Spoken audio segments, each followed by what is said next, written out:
Oh guys, nakapunta ka na ba sa lugar na to? Na Star City na may alaperyahan? Pwes, andito kami ngayon sa San Nicolas, Molino 3, Cavite. Ito yung dinarayo namin taon-taon dahil dito napakaraming tao at dito ipinagdiriwang ang sinakulo taon-taon. At di lang yan, meron sila ditong tiyanggian, ayan, panigurado mag-i-enjoy yung mga kids nyo. At meron din nagpe-pursing na kinahihiligan ng mga kabataan ngayon. At ito na nga yung dinarayo ng mga tao rito, yung kanilang Stardome. At sa halagang 150 pesos, meron ka ng ride all you can. At kaya naman si Ate Tina ay dali-daling pumila para sa aming mga kids. At eto na nga, nakabili na kami ng ticket. Ayan. At papasok na kami sa loob ni Ate Tina. Let's go! At eto na nga, syempre tuwan-tuwa yung aming mga anak. Ayan, syempre kita niyo naman, talaga naman mag-i-enjoy sila rito. Ayan, pero itong dalawang to, takot sumakay. Naturingang probinsyana, may hina ang loob. Ay napo, ewan mo sa inyong dalawa. So ayan guys, ready na kami. Ayan, tara, let's go! At eto mapala una namin sinakyan yung Caterpillar.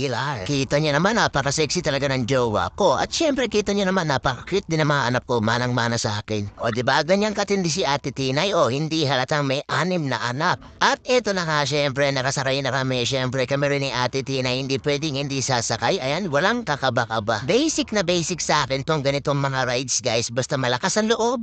At syempre namamaga yung tuhod. Pero sa totoo lang guys, kinakabahan talaga ako eh. Nung bata ako, hindi naman kaya lang ganito pala talaga pag nagkakaedad na, no? Oh? At kaya naman binaling ko na lang kay Ate Tina yung kaba ko at niyakap ko siya ng mahigpit. Napakasarap sa pakaramdam na kasama mo yung pamilya mo at syempre yung asawa mo sa mga ganitong pagkakataon. Alam nyo, sa totoo lang guys, si Tina ay napakasimpleng babae niyan. Bukod sa napakaganda na, napakasarap pa. Kaya kahit to pare niyan, wala ka nang hanapin pa sa isang katulad niya. At pagkasama mo siya, hindi mo mararamdaman na tangina, wait lang, nahihilo na pala ako. Napakabilis naman kasi talaga eh. Kuya, wait lang, pahinto. Bago mawala yung pagmamahal ko. Ay, salamat, natapos din. Tangina, hindi ko na ulitin tong part na to. Di naman talaga nakakatapos, guys. Nakahilo lang, kaya medyo nasuka-suka ako. O, teka. Ano yung play fiesta niyan?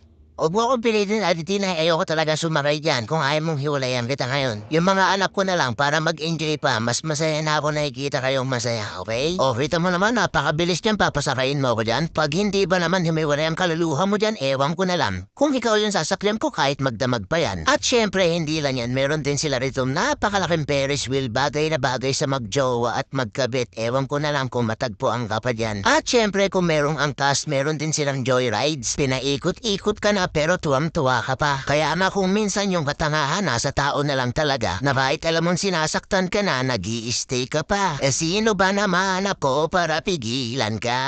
At sa pagpapatuloy ng aking kwento, kasama rin tong kanilang carousel sa Rides All You Can. Eto na ba hinihintay nyo? Isama nyo na yung buong pamilya nyo, yung mga anak nyo para matuwa-tuwa naman habang buo pa yung pamilya mo. At kaysa magtong-it ka, eto meron din sila ditong bingguhan. Kung tinatamad kang bantayan yung anak mo, nakakaya naman kasi sa'yo. At syempre, after mo mag-rides, may nagtitinda rito mga palamig. Ayan, at syempre, mga mahilig sa mga tusok-tusok, pizza, rice meal, at syempre mga budget meal. At kaya naman si Ate Tina nyo, di mapakali kung saan kakain. Puntahan nyo to guys at panigurado mag-i-enjoy kayo rito. At ito na kayo napili ni Ate Tina, yung chicken ni Lorna. For only 99 pesos, may 2-piece chicken ka na with the rice. At kahit man lang sa simpleng paraan, mailabas mo yung pamilya mo, di ba? Wag puro trabaho, kailangan may banding din para solid yung pamilya. O paano guys, kakain na muna kami. At ito na nga, after namin kumain, syempre, mas pinili ko na lang manood ng sinakulo habang naglalaro yung mga bata. O paano guys, hanggang dito na lang muna to at maraming salamat uli sa mga sumusuporta at sa mga nag-share ng ating mga video.